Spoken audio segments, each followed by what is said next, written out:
Hello नमस्कार, मैं doctor Rajneesh Kumar आप सभी का एक बार फिर से हार्दिक स्वागत करता हूं।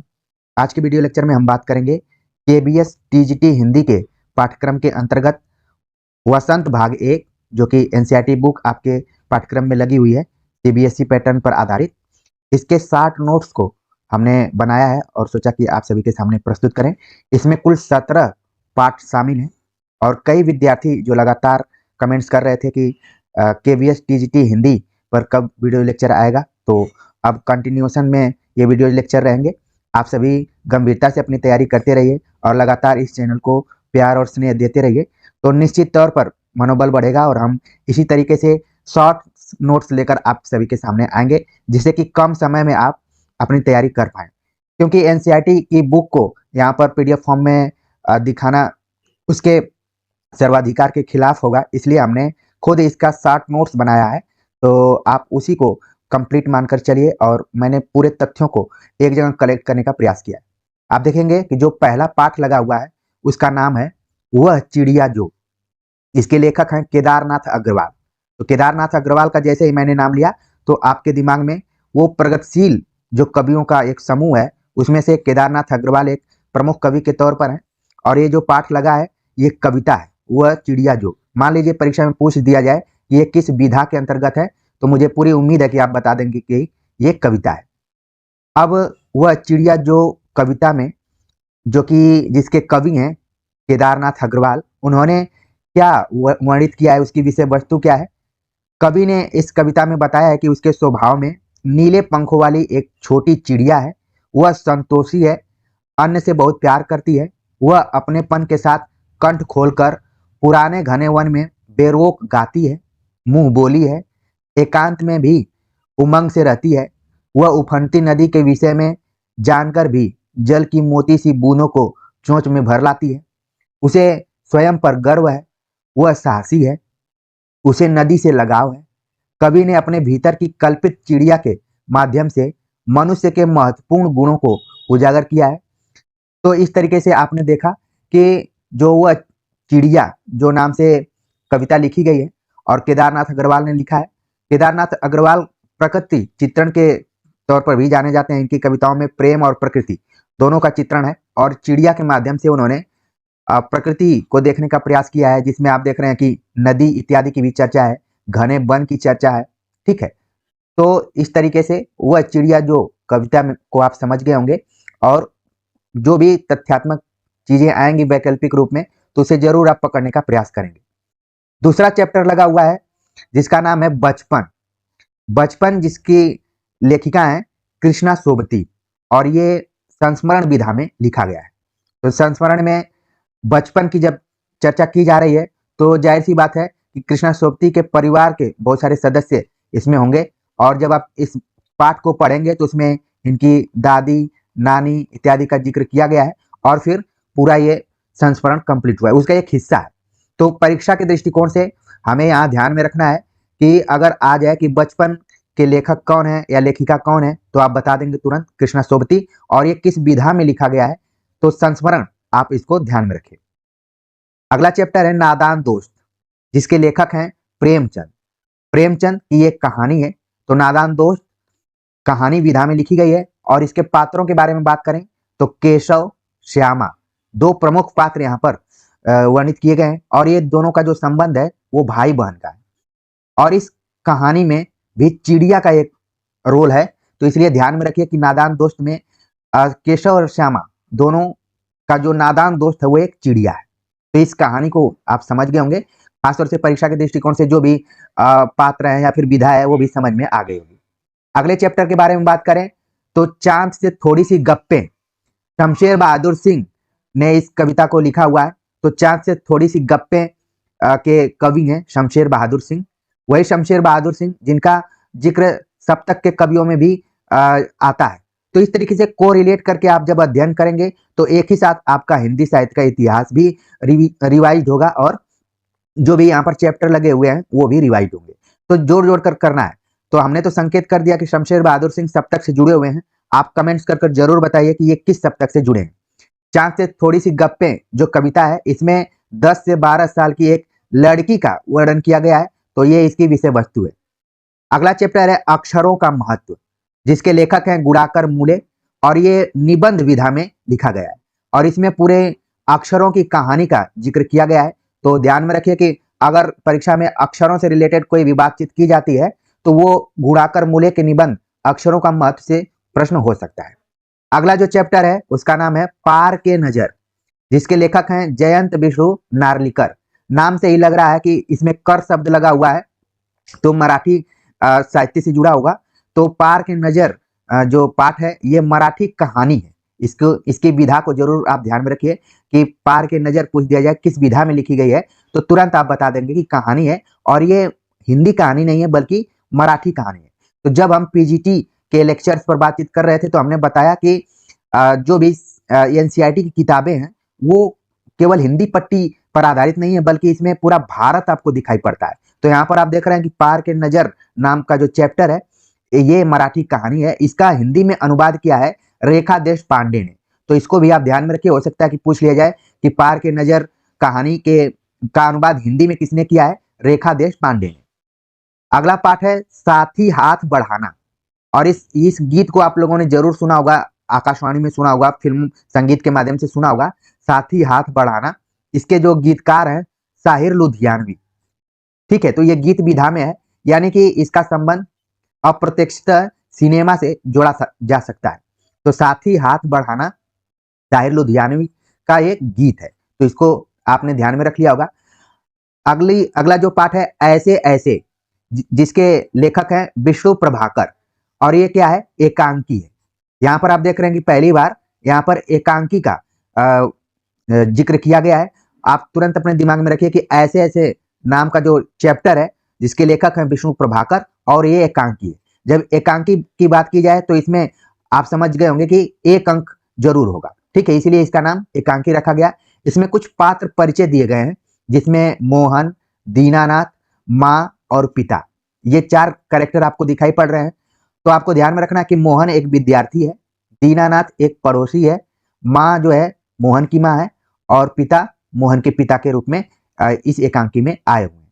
तो मोहन, दीनानाथ, ये दोनों कैरेक्टर्स को बिल्कुल आप ध्यान में रखिए कि पूछ लिया जाए कि किस पाठ से संबंधित है मोहन और दीनानाथ, तो तुरंत आप बता दीजिए कि एकांकी ऐसे ऐसे, जिसके लेखक हैं विष्णु प्रभाकर। वैसे भी विष्णु प्रभाकर की एकांकियां काफी फेमस रही हैं, चाहे वो राम कुमार वर्मा हो, विष्णु प्रभाकर हो। ठीक है, तो शुरुआती जो भी एकांकी का इतिहास लिखा जाएगा उसमें विष्णु प्रभाकर का नाम आता है, तो इसलिए इनको भी आप विस्तार से देख सकते हैं। लेकिन इस चैप्टर में वसंत भाग 1 में इनकी एकांकी लगी हुई है ऐसे ऐसे। अगला पाठ है टिकट एल्बम, जो कि सुंदरा स्वामी द्वारा लिखा गया है और ये कहानी विधा है। टिकट एल्बम कहानी विधा में लिखी गई है सुंदरा स्वामी द्वारा। इसके कुछ पात्रों की बात करें तो उसमें राजप्पा, नागराजन और पार्वती नामक प्रमुख पात्र हैं। तो जैसे परीक्षा में पूछ लिया जाए कि राजप्पा का संबंध किस रचना से है या फिर नागराजन का संबंध किस रचना से है, तो तुरंत आपके दिमाग में आएगा कि टिकट एल्बम नाम की जो कहानी है उसी से जुड़े हुए हैं। और आप नाम देख रहे हैं पात्रों का तो आपको लग रहा होगा कि ये उत्तर भारत के पात्र नहीं है बल्कि दक्षिण भारत के हैं, और ये जो रचना है टिकट एल्बम ये तमिल में लिखी गई है, लेकिन इसका जो अनुवाद किया है सुमित अय्यर ने इसका अनुवाद किया हिंदी में। तो टिकट एल्बम कहानी के लेखक, प्रमुख पात्र और किस भाषा में मूलतः ये लिखी गई है ये सब आप जान गए होंगे। आगे बात करते हैं, जिस पाठ की हम चर्चा करने जा रहे हैं वो है झांसी की रानी। और जैसे ही मैंने झांसी की रानी बोला तुरंत आपके दिमाग में इसके लेखक का नाम आ गया होगा, सुभद्रा कुमारी चौहान। और ये कविता है झांसी की रानी, और बचपन की कक्षाओं में इसको आप सभी ने किसी न किसी माध्यम में जरूर पढ़ा होगा। और परीक्षा के लिए के दृष्टिकोण से इंपॉर्टेंट तथ्य अब यह है कि झांसी की रानी का जो संग्रह है वो मुकुल नामक कहानी संग्रह में संकलित किया गया है। तो ये ज्यादा इंपॉर्टेंट है, बल्कि मैं कहानी संग्रह मैंने बोल दिया, ये कविता संग्रह है मुकुल।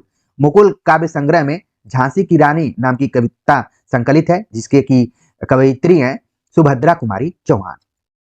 अगला पाठ है जो देख कर भी नहीं देखते, जिसके लेखक हैं हेलन केलकर, और ये निबंध विधा में। ठीक है, इस विधा को ध्यान में रखिए कि ये निबंध में है और इसके लेखक हैं हेलन केलकर। तो देखने से ही लग रहा है कि हेलन केलकर भारतीय लेखक तो नहीं है, ये विदेशी नाम दिख रहा है। हेलन केलकर जिनका जन्म 1880 ईस्वी में हुआ था और निधन 1968 ईस्वी में अमेरिका में इनका जन्म हुआ। एक चीज यहाँ पर संयोग से मुझे दिखाई दे दी है 1880। जैसे ही आप 1880 देख रहे होंगे, भारतीय एक महान लेखक का जन्म 1880 में हुआ था। और आप कमेंट्स कर जरूर बताइए कि वो कौन महान लेखक हैं जिनका जन्म 1880 में हुआ। जब आप चीजों को कोरिलेट करके देखेंगे तो आपको बहुत ज्यादा याद करने की जरूरत नहीं पड़ेगी। मुझे उम्मीद है कि बहुत सारे बच्चे जरूर कमेंट करेंगे कि 1880 में किसका जन्म हुआ था। हम बात कर रहे थे हेलन केलकर के बारे में। एक ऐसा नाम जो घोर अंधकार के बीच भी रोशनी देता रहा। कल्पना करो कि जो न सुन सकता हो न देख सकता हो, फिर भी वह लिखना पढ़ना और बोलना सीख ले, भरपूर आशा आकांक्षा के साथ जीवन जीने लगे और उसके योगदान दुनिया के लिए यादगार बन जाए। ऐसी ही थी हेलन केलर। इनका नाम हेलन केलर है, ठीक है। तो हेलन केलर ऐसे लग रहा है कि वो न देख सकती थी न बोल सकती थी, ठीक है ना। तो लेकिन फिर भी उन्होंने अपने लेखन के माध्यम से पूरा दुनिया को अपने व्यक्तित्व से यादगार बना दिया और अपना रोल निभाया। जब वे 1.5 वर्ष की थी, बचपन की एक गंभीर बीमारी की वजह से उनकी देखने और सुनने की शक्ति जाती रही, लेकिन उन्होंने हार नहीं मानी। इनसे प्रेरणा लेने की भी जरूरत है। कॉलेज के दिनों में ही प्रकाशित अपनी आत्मकथा स्टोरी ऑफ लाइफ, ये इंपॉर्टेंट है, हेलन केलर के द्वारा लिखी गई स्टोरी ऑफ लाइफ उनकी आत्मकथा है। इसको ध्यान में रखिए, परीक्षा के दृष्टिकोण से ये आ सकता है। इस आत्मकथा में वे लिखती हैं, मुझे ये तो याद नहीं कि ऐसा कैसे कैसे हुआ, लेकिन ऐसा लगता है कि रात कभी खत्म क्यों नहीं होती और सुबह क्यों नहीं। दुनिया की सभी भाषाओं में इस किताब के अनुवाद हुए हैं, ठीक है। इसके अलावा भी उनकी 10 पुस्तकें और सैकड़ों लेख प्रकाशित हुए हैं। उन्होंने दुनिया भर में घूम घूमकर अपने जैसे लोगों के अधिकारों और विश्व शांति के लिए काम किया। हेलन केलर भारत भी आई थी। तो हेलन केलर एक तरीके से आप देख रहे हैं कि अमेरिकी लेखक हैं जो न सुन सकती थी न देख सकती थी, लेकिन उन्होंने अपना अहम रोल निभाया और अपने जैसे लोगों के लिए वो आगे बढ़कर आई। तो इनसे इनके बारे में भी और इनकी जो आत्मकथा है उसको आप जरूर ध्यान में रखें, स्टोरी ऑफ लाइफ, जीवन की कहानी अगर इसका अनुवाद किया जाए तो। अगला पाठ है संसार पुस्तक है, जिसके लेखक हैं जवाहरलाल नेहरू और ये पत्र विधा में लिखा गया है, ठीक है। इस विधा को बिल्कुल ध्यान में रखना है, पत्र विधा में है, संसार पुस्तक है, जिसके लेखक हैं जवाहरलाल नेहरू। जवाहरलाल नेहरू जैसे मैंने नाम लिया तो तमाम तथ्य आपके दिमाग में आगे होंगे। कुछ चीजों को हम देख लेते हैं। इनका जन्म 1889 में हुआ और आजाद भारत के प्रथम प्रधानमंत्री थे। बच्चों से उन्हें बेहद लगाव था, वे चाचा नेहरू के नाम से जाने जाते थे।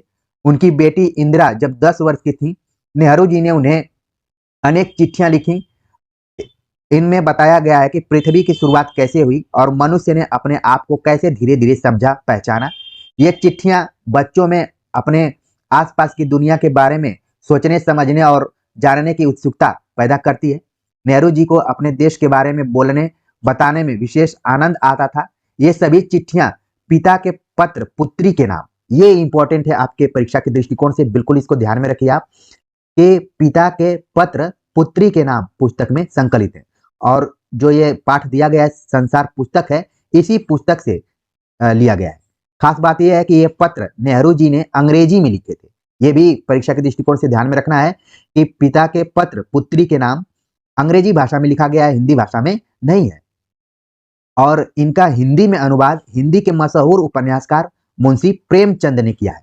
ये तथ्य आपको बिल्कुल ध्यान में रखना है कि संसार पुस्तक है, मूलतः अंग्रेजी भाषा में लिखा गया है, लेकिन इसका हिंदी में अनुवाद किया मशहूर उपन्यासकार मुंशी प्रेमचंद ने। इसका मतलब है कि प्रेमचंद ने केवल कथा साहित्य में नहीं योगदान दिया, बल्कि उन्होंने हिंदी अनुवाद में भी अपना योगदान दिया हुआ है। तो प्रेमचंद ने संसार पुस्तक है पत्र का हिंदी में अनुवाद किया है, जिसका कि संकलन किया गया है पिता के पत्र पुत्री के नाम। और ये जो संवाद है वो है जवाहरलाल नेहरू, ठीक है, और उनकी पुत्री इंदिरा गांधी के बीच में, ठीक है। तो ये इस चीज को ध्यान में रखिए आप।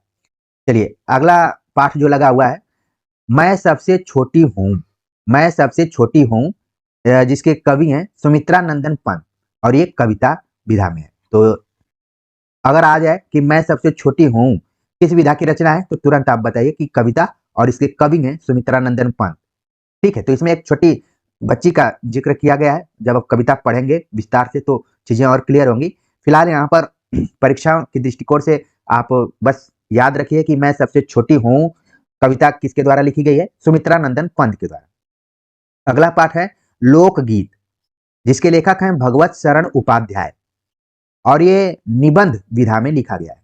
और भगवत शरण उपाध्याय ने लोकगीत को परिभाषित करते हुए तमाम उसकी विशेषताओं के को बताते हुए आगे बढ़ते हैं, और एक खास रचना विदेशिया का उन्होंने जिक्र किया है, जो कि भिखारी ठाकुर से जुड़ा हुआ है, और ये भोजपुरी का एक लोकगीत या फिर नाटक के रूप में इसको देखा जाता है। तो विदेशिया को बिल्कुल ध्यान में रखिए।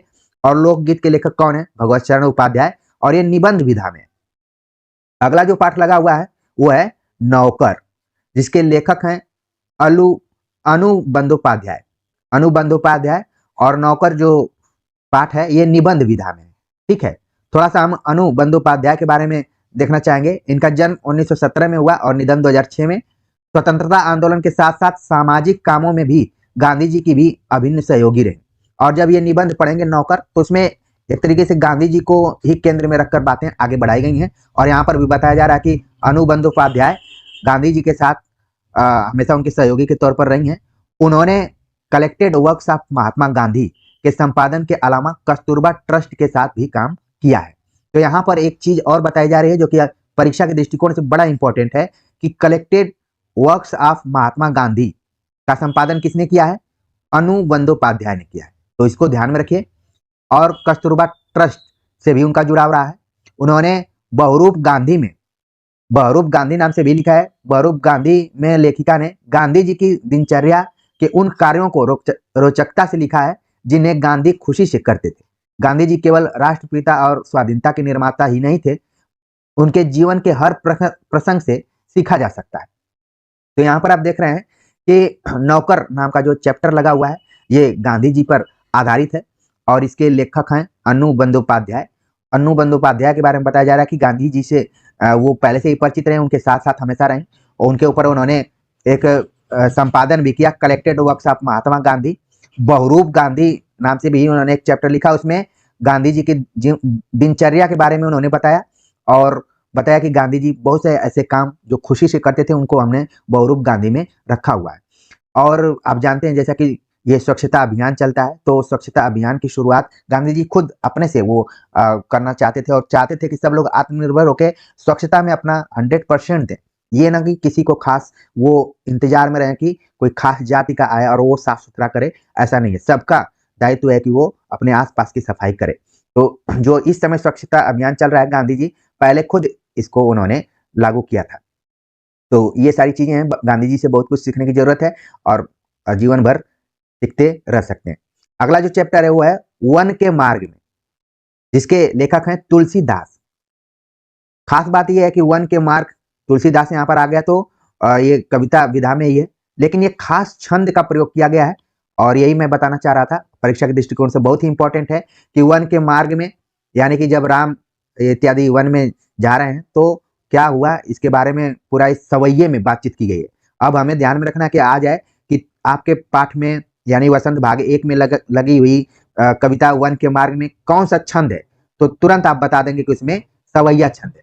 और ये छंद क्या है कि पूर्ते निकसी रघुबीर बधु, धरि धीर दये मग में डगद्वय, झलकी भरी भाल कनी जल की, पुट सूख गए मधुरा धरवय, फिर बूझत हैं चलनो अब केतक केतिक, पर्णकुटी करिहों की तो हैं, पिय की लखी आतुरता पिय की अखिया, अतिचारु चली चलचय, जल को गए लखन हैं लरिका परिखो, पिय छा घरिक हैं ठाड़े, पोछ पसेऊ बयारी करो, और उपाय पखारियो भुभुरी ठाड़े, तुलसी रघुबीर प्रिया शरम जान के, बैठ विलंब लो कंटक काढ़े, जानकी नाह को नेह लख्यो, पुलको तनु बार बिलोचन बाढ़े।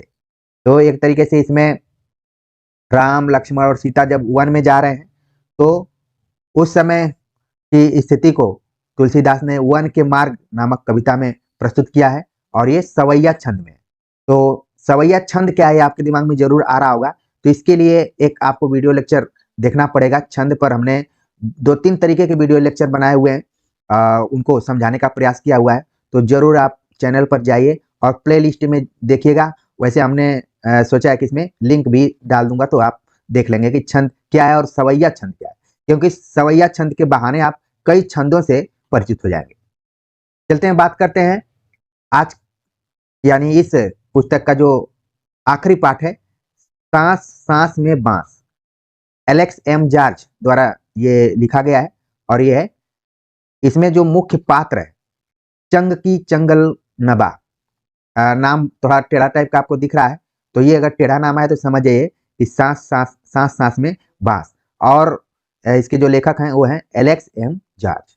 तो ये कुल 17 पाठ आपके वसंत भाग 1 में लगे हुए हैं और मुझे पूरी उम्मीद है कि कम समय में आप इन 17 पाठों से परिचित हो गए होंगे, इनके लेखकों से परिचित हो गए होंगे, किस विधा में लिखे गए हैं उनसे परिचित हो गए होंगे, और कुछ खास जो विषय वस्तु और तथ्यात्मक जानकारियां रही होंगी उनसे भी परिचित हो गए होंगे। तो वसंत भाग 1 से पूरा परिचित हो गए होंगे, क्योंकि आप देख रहे हैं कि सिलेबस बहुत लंबा चौड़ा टीजीटी का बनाया गया है और जिस पाठ्यक्रम को सामान्य बच्चे करीब 5 साल में पढ़ते हैं उसको आपको 1 महीने में पढ़ना है, तो ये तो मुश्किल होगी। लेकिन यही कोशिश है कि इसी तरीके से शॉर्ट नोट्स आते रहेंगे तो आप भी कवर कर लेंगे, कोई दिक्कत नहीं है। और दूसरे बोर्ड के जो भी बच्चे हैं, चाहे यूपी बोर्ड के हों, चाहे बिहार बोर्ड के हों, चाहे अलग हिंदी पट्टी के बोर्ड के हों, तो उनको परेशान होने की जरूरत नहीं है, क्योंकि वो बस केवल एनसीईआरटी को ठीक से नहीं पढ़े थे, क्योंकि वो अपने बोर्ड की किताबों को पढ़े थे, लेकिन यहाँ पर वो प्लस में चल रहे हैं। उनको इसको पॉजिटिव लेके चलना पड़ेगा कि वो एनसीईआरटी की पुस्तकों से भी परिचित हो रहे हैं। और अगर इस चैनल से आप लगातार जुड़े रहते हैं तो मुझे पूरी उम्मीद है कि सभी पाठ्यक्रम में लगी हुई किताबों से आप परिचित हो जाएंगे। तो कमेंट्स कर जरूर बताइए कि वसंत भाग 1 आपको पढ़कर कैसा लगा और आपकी तैयारी में ये कितना योगदान कर रहा है। तो मिलते हैं एक नए टॉपिक के साथ, तब तक के लिए नमस्कार।